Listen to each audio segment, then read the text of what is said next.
Salut à toi et bienvenue dans ce nouvel épisode dans lequel je continue un petit peu ma série, tu vois, sur les 3 étapes pour développer son activité comme un jardinier.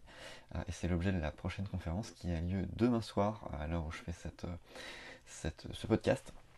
Et j'ai envie donc du coup dans cet épisode de te partager un petit peu déjà, de te teaser un petit peu tout ça et de te donner quand même déjà plein d'infos sur eh bien, l'étape numéro 2 que j'ai qualifiée pour les outils du jardinier. Donc c'est-à-dire avoir un arrosoir, avoir une pelle, avoir des gants, enfin avoir le minimum on va dire pour commencer à creuser la terre avec tes petites mains. Parce que voilà, enfin, avec tes petites mains, justement avec des outils quand même, mais pas à main nue quoi, c'est ça que je veux dire.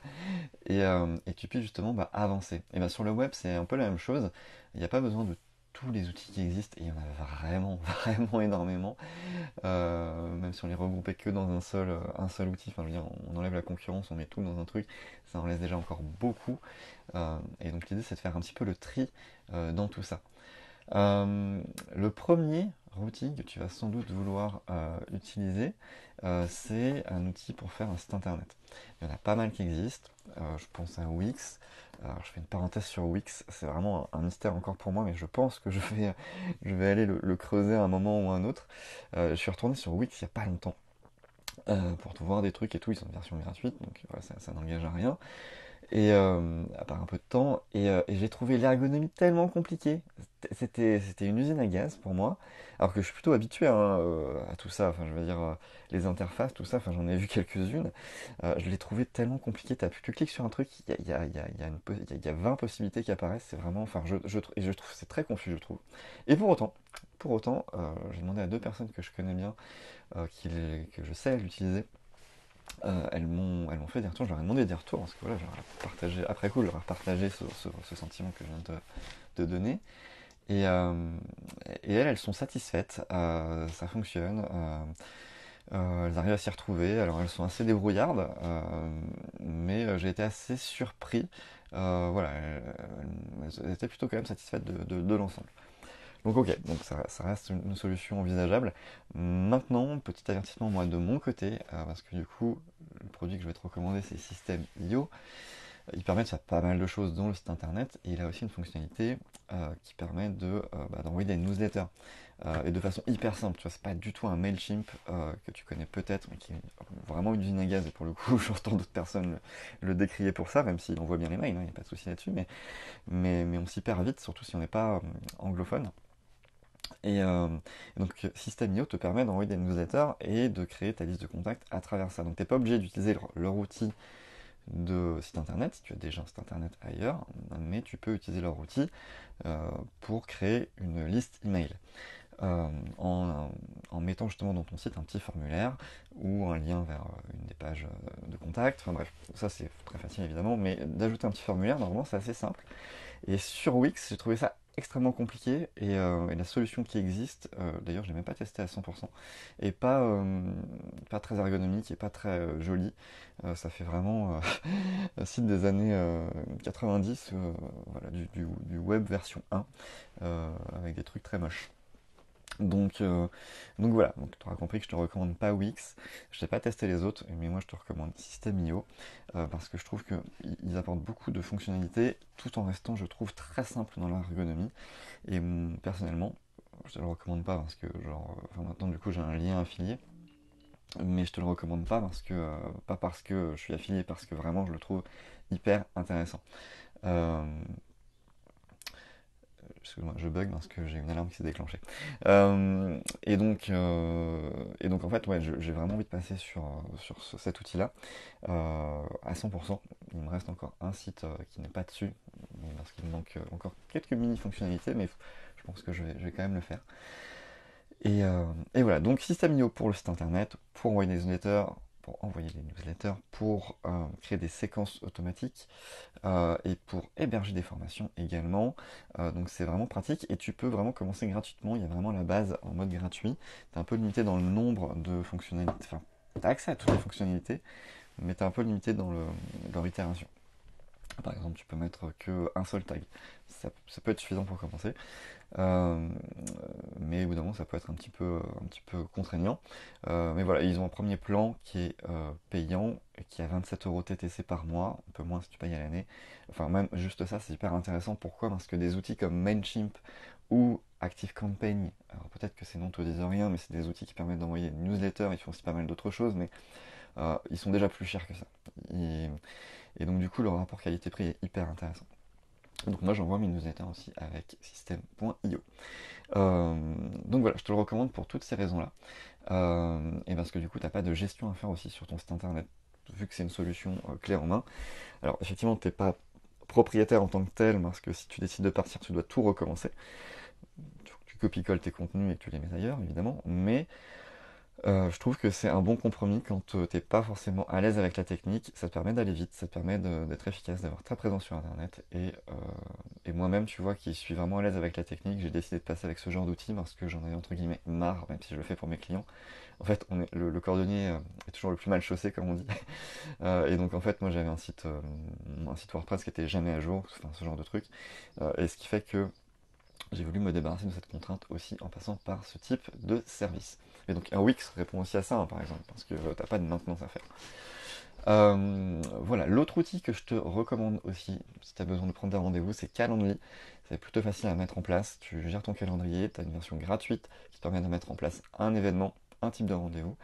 Euh, Tu peux le hacker si tu veux en te créant plusieurs comptes. Bon, après, ça devient un peu laborieux de gérer plusieurs comptes si tu sais pas sur lequel tomber à chaque fois. Enfin bref, tu t'embrouilles.